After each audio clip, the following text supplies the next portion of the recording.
इस वीडियो में बात करेंगे इन्फ्लेशन के बारे में। इन्फ्लेशन एक इकोनॉमिक फिनोमिना है जिसमें वक्त के साथ साथ गुड्स और सर्विसेज की प्राइसेस इंक्रीज़ होती हैं यानी बढ़ती हैं।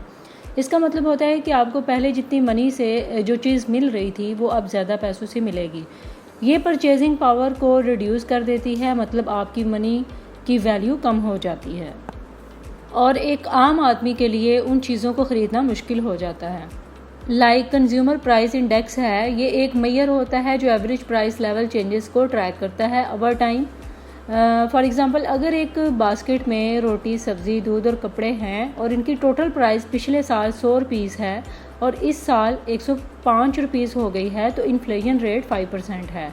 इसी तरह हाइपर इन्फ्लेशन है, ये एक्सट्रीम फॉर्म है इन्फ्लेशन की, जिसमें प्राइसेस रैपिडली और अनकंट्रोलेबली इंक्रीज़ होती हैं। एक सिंपल सी एग्जांपल है पेट्रोल की कीमत। तो एक साल पहले पेट्रोल की कीमत 100 रुपये पर लीटर थी, लेकिन अब वही पेट्रोल 150 रुपये पर लीटर मिल रहा है। तो इस तरह से पेट्रोल की कीमत में इजाफा हुआ है, जो आम लोगों के लिए ट्रांसपोर्टेशन और रोज़गार पर असरअंदाज हो रहा है। इसी तरह बिजली का बिल भी इसकी एक एग्जांपल है। एक घर के बिजली का बिल जो है पहले 2000 रुपये था, लेकिन अब वही घर का बिल जो है 3000 रुपये तक पहुँच गया है। तो बिजली के बिल में इजाफा होने से घर के रहने वालों को एक्स्ट्रा पैसे देने पर मजबूर किया जाता है, जिसकी वजह से उनको महंगाई का सामना करना पड़ता है। कपड़ों की कीमत, तो एक साल पहले एक आम टी शर्ट 500 रुपये की कीमत पर मिलती थी, लेकिन अब वही टी शर्ट 800 रुपये तक मिल रही है। तो इस तरह से कपड़ों की कीमत में इजाफा होने से लोगों को अपनी ज़रूरियात पूरी करने के लिए काफ़ी ज़्यादा मसले का सामना करना पड़ता है। ये सब एग्ज़ाम्पल इन्फ्लेशन की हैं। यहाँ चीज़ों की कीमत बढ़ती है और लोगों को ज़िंदगी गुजारने में काफ़ी मुश्किलात का सामना करना पड़ता है।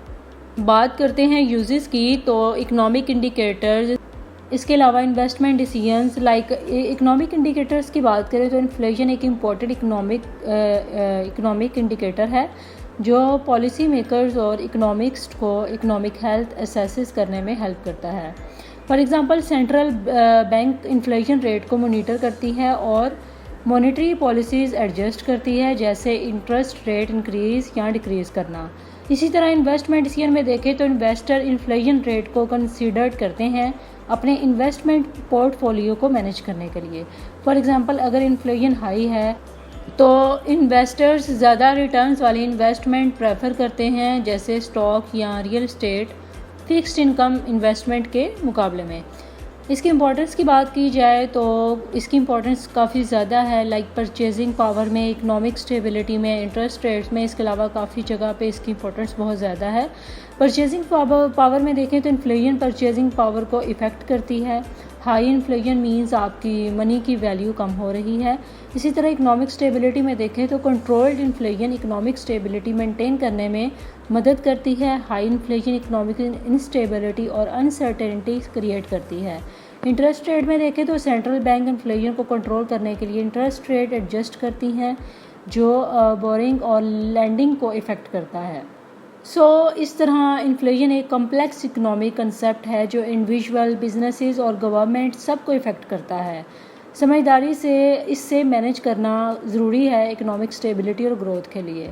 आई होप सो आपको इन्फ्लेशन का कंसेप्ट क्लियर हो गया होगा। For more informative and latest video kindly subscribe my channel.